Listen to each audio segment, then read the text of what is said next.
class, in last lecture we have taken some example based on this here mean, mode and median. Today we will take another example. The owner of general store was interested in knowing the mean contribution, means sale price minus variable cost of his stock of 5 items. The data is given below.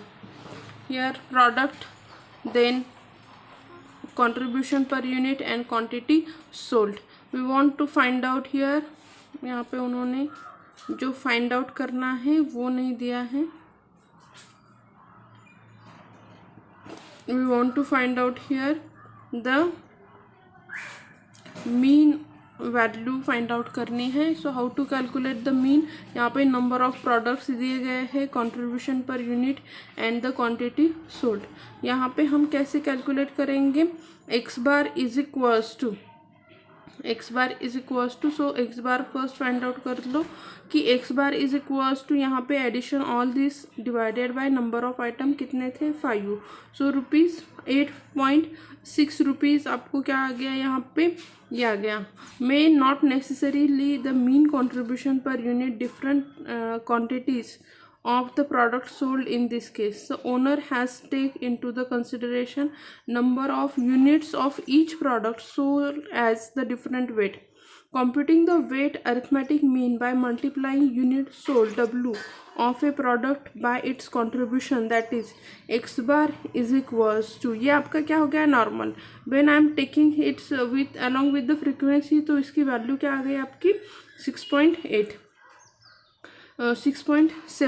मतलब देखो आपको example जब हम solve करेंगे तो कैसे करना है. यहाँ पे मैं फर्स्ट लिख लेती हूँ कि आपको कैसे कैसे आएगा आपका. यहाँ पे आपको क्या दिया है, product, contribution per unit and quantity sold. यहाँ पे कितने हैं 1 2 3 4 एंड 5 प्रोडक्ट हैं.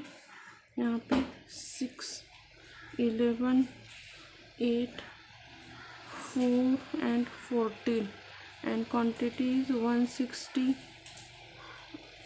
60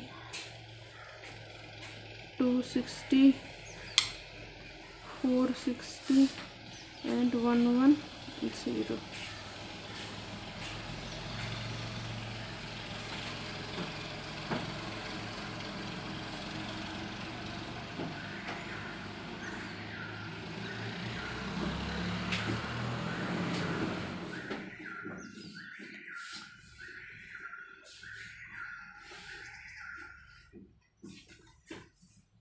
ओके, तो यहाँ पे आपका देखो कैसे आएगा कि एक्चुअली इन्होंने बहुत ज़्यादा ये कंफ्यूजिंग दिया है. There is no need to calculate here normal x bar when frequency अगर आपको दी है. यहाँ पे ये आपका एक्स से फ्रीक्वेंसी है. So for calculating arithmetic mean हम कैसे कैलकुलेट करेंगे, summation of x I into F I divided by summation of f आई. तो यहाँ पे आपका कैसे आएगा, summation of x I into F i. यहाँ पे आप एक और एक कॉलम बनाएंगे एक्स आई एफ आई का.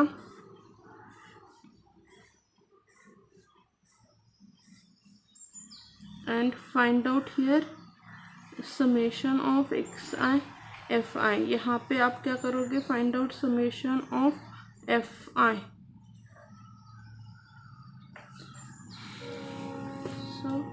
ऑन कैल्सी एक्स आई एफ आई कितना आ जाएगा 160 into 6 is equals to 960. Then 60 into 11 is 660. 260 into 8 is 2080. then 460 into 4 is equal to 1840 and 110 into 14 is equal to 1540.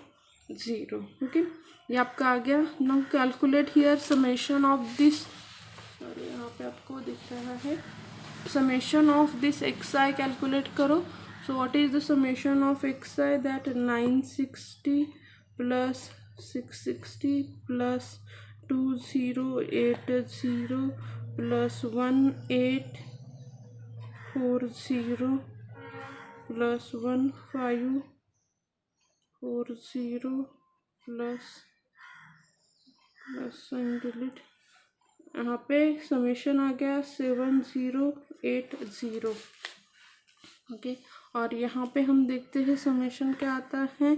160 plus 60 plus 260 plus 460 plus 110. Answer is 1050. Okay, so calculate करो कि यहाँ पे हम value substitute करेंगे. 7080 divided by 1050 is equals to 7080 divided by 1050. Answer is 6.7428. Okay, so arithmetic mean is equals to this. arithmetic mean is also denoted by the x bar. आपका answer क्या आ गया यहाँ पे? दिस. लास्ट में conclusion ये लिखो. The owner must use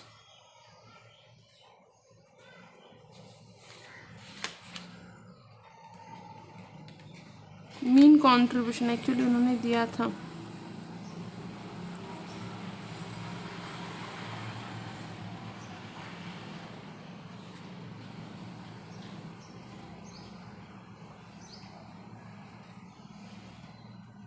rupees 6.742 rupees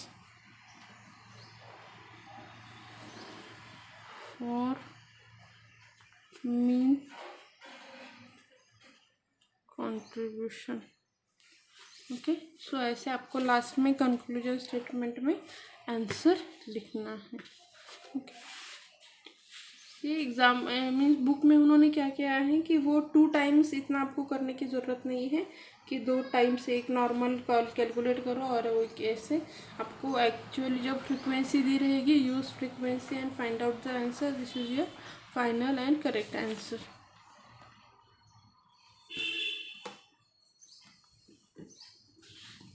There is one more question they ask us. Find the mean from the following data and they gives us some one example. यहाँ पे ये example दिया गया है, उसे जैसे हमने अभी टेबुलर फॉर्म में कन्वर्ट किया, इसे भी क्या करो, x को एक साथ लिखो, फ्रीक्वेंसी, और जब हमें यहाँ पे मीन निकालना है, arithmetic mean is equals to summation of fx divided by summation of f. Summation of fx कितना आ गया? 1630. समेशन ऑफ f कितना आ गया? 76. कैलकुलेट करो दोनों को भी कैलसी पे. 1630 divided by 76. So answer is 21.4473. Okay, और लास्ट में आपको यहाँ पे कोई नहीं दिया तो आपका यहाँ पे अरिथमेटिक मीन मतलब x bar is equals to 21.4473. Okay, तो ऐसे आपको क्या करना है, एग्जाम्पल को सॉल्व करना है. ओके,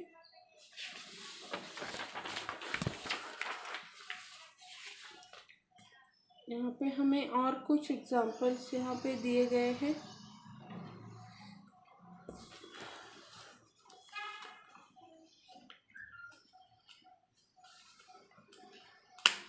सेम टाइप का एक ये एग्जाम्पल है. If A, B, C, D are the four chemical costing ₹15, ₹12, ₹8 and ₹5 per 100 gram respectively are contained in the given compound in the ratio of 1, 2, 3 and 4 parts respectively, what should be the price of the resultant compound? देखो अभी यहाँ पे कैसे है ना, जो हमने weighted mean का जो हमने लिया है सेम टाइप का है। यहाँ पे हम एग्जांपल लिख लेते हैं कि आपका जो ए है, A B C and D, इनका क्या गया है, केमिकल कॉस्टिंग किया गया है ₹15, ₹12, ₹8 एंड 5 करके। ओके, और उन्होंने और एक चीज़ क्या दी गई है कि इसको जो है इसे उन्होंने रेशो में कंपाउंड किया है, तो इसका रेशो कैसा है 1, 2, 3 एंड 4। तो इसे आप एज अ वेटेड मीन या फिर फ्रीक्वेंसी कह सकते हैं। ये आपकी एक्स की वैल्यू है। तो कैलकुलेट करते वक्त हम क्या करेंगे,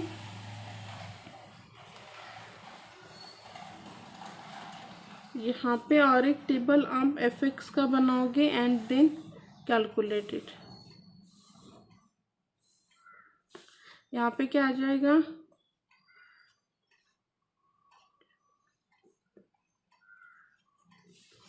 find out here then summation x bar is equals to summation of fx divided by summation of f is equals to.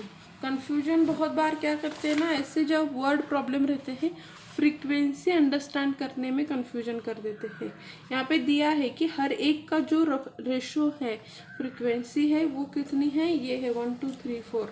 तो उस हिसाब से फ्रीक्वेंसी लेनी है। यहाँ पे कैलकुलेट करो, समेशन क्या आ जाएगा आपका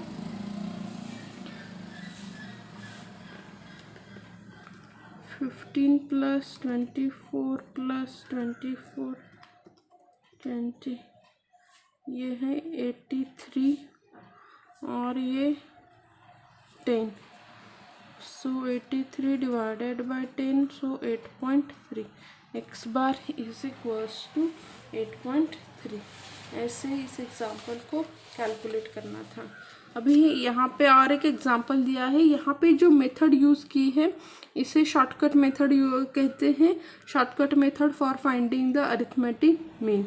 हम एग्जाम्पल लिख लेते हैं और नेक्स्ट लेक्चर में इसकी जो शॉर्टकट मेथड है वो शॉर्टकट मेथड हम क्या करेंगे, डिस्कस करेंगे। Okay, thank you.